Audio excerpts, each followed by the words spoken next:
اگر آپ زبان سے الفاظ ادا کر کے نیت کرتے ہیں تو کیسے کریں گے؟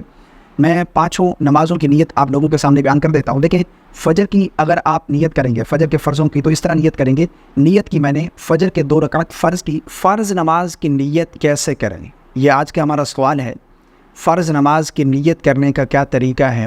بہت سے لوگ اس میں غلطیاں کرتے ہیں، اور کافی سارے لوگ تو ایسے ہیں جنہیں یہی معلوم نہیں ہے کہ نیت ہے کیا، اصل نیت کیا ہے، یہ بہت سارے لوگ نہیں جانتے۔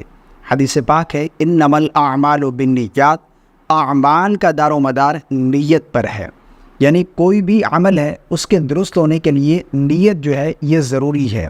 کوئی بھی آپ عمل کرتے ہیں اس سے پہلے نیت کرنا یہ ضروری ہے۔ آپ نماز پڑھ لیں، نماز سے پہلے نیت کرنا یہ بہت ہی ضروری ہے۔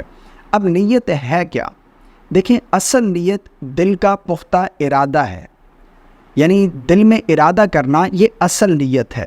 زبان سے الفاظ ادا کر کے نیت کرنا یہ نہ تو نماز کے فرائض میں سے ہے، نہ شرائط میں سے ہے، نہ نماز کے واجبات میں سے ہے۔ علماء نے اسے مستحب لکھا ہے، اور بہت سے لوگ ایسے ہیں کہ زبان سے الفاظ ادا کرنے کو اتنا ضروری سمجھتے ہیں کہ بعض دفعہ دیکھا جاتا ہے کہ جماعت ہو رہی ہوتی ہے تو لوگ آتے ہیں جماعت میں شامل ہونے کے لیے، امام صاحب رکوع میں چلے گئے، اب وہ نیت باندھ رہے، اور اتنی لمبی نیت باندھے گے، اتنی دیر تک نیت باندھتے رہیں گے کہ امام صاحب رکوع سے کھڑے ہو جائیں گے، یعنی رکعت ہی ان کی نکل جاتی ہے نیت کرتے کرتے، جبکہ اصل نیت دل کا پختہ ارادہ ہے۔ ایک مستحب عمل کے لیے زبان سے الفاظ ادا کرنا یہ مستحب ہے، ایک مستحب کے پیچھے ایک رکعت ہی چھوڑ دی، تو ایسا نہیں کرنا چاہیے۔ اگر وقت ہے تو زبان سے الفاظ ادا کر کے آپ نیت کریں، ورنہ اصل نیت جو ہے وہ دل کا پختہ ارادہ ہے۔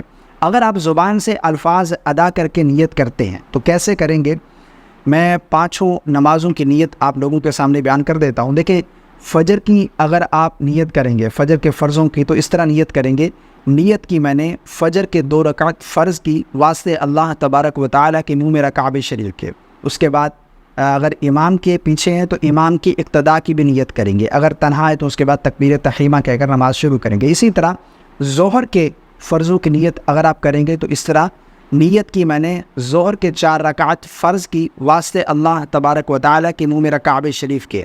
اگر امام کے پیچھے ہیں تو امام کی اقتداء کی بھی نیت کریں گے، ورنہ آپ تکبیر تحریمہ کہہ کر نماز شروع کریں گے۔ اسی طرح سین عصر کی نیت کریں گے، صرف نماز کا نام ہی لیں گے، یعنی نیت کی میں نے عصر کے 4 رکعت فرض کی واسطے اللہ تبارک و تعالیٰ کے منہ میرا کعبہ شریف کے۔ اسی طرح مغرب کی نماز کی نیت کریں گے، نیت کی میں نے 3 رکعت فرض نماز مغرب کی واسطے اللہ تبارک و تعالیٰ کے منہ میرا کعبہ شریف کے۔ اسی طرح عشاء کے فرضوں کی نیت کی میں نے 4 رکعت فرض عشاء کی واسطے اللہ تبارک و تعالیٰ کے منہ میرا کعبہ شریف کے۔ تو یہ نیت ہے، اور یہ کوئی ضروری نہیں ہے کہ انہی الفاظ کے ساتھ ہی نیت کریں گے تو آپ کی نیت ہوگی۔ بہت سارے لوگ یہ غلطی کرتے ہیں کہ زبان سے الفاظ ادا کرنے کو ضروری سمجھ لیتے ہیں۔ وہ یہ سمجھتے ہیں کہ جب تک اس طرح نیت نہیں کریں گے تو ہماری نماز شروع نہیں ہوگی۔ ایسا بالکل نہیں ہے۔ اصل نیت جو ہے وہ دل کا پختہ ارادہ ہے۔ ظاہری بات ہے، جب آپ وضو کر کے مسجد میں آئے ہیں یا گھر میں ہی نماز ادا کر رہے ہیں، وضو کیا آپ نے نماز پڑھنے کے لیے، اور آپ کو یہ بھی معلوم ہے کہ کون سی نماز پڑھ رہا ہوں، فجر کی پڑھ رہا ہوں، ظہر کی، عصر کی، مغرب کی، عشاء کی، جو بھی آپ پڑھ رہے ہیں آپ کے دل میں ارادہ ہے، اور اصل نیت یہی ہے، دل کا پختہ ارادہ ہے۔ مجھے امید ہے آپ کو میری بات سمجھ آ گئی ہوگی۔ اس کلپ کو شیئر کیجیے گا تاکہ دوسرے لوگوں کو بھی اصلاح ہو سکے۔ ویڈیو پسند آنے کی صورت میں لائک کر دیجیے گا۔ السلام علیکم ورحمۃ اللہ۔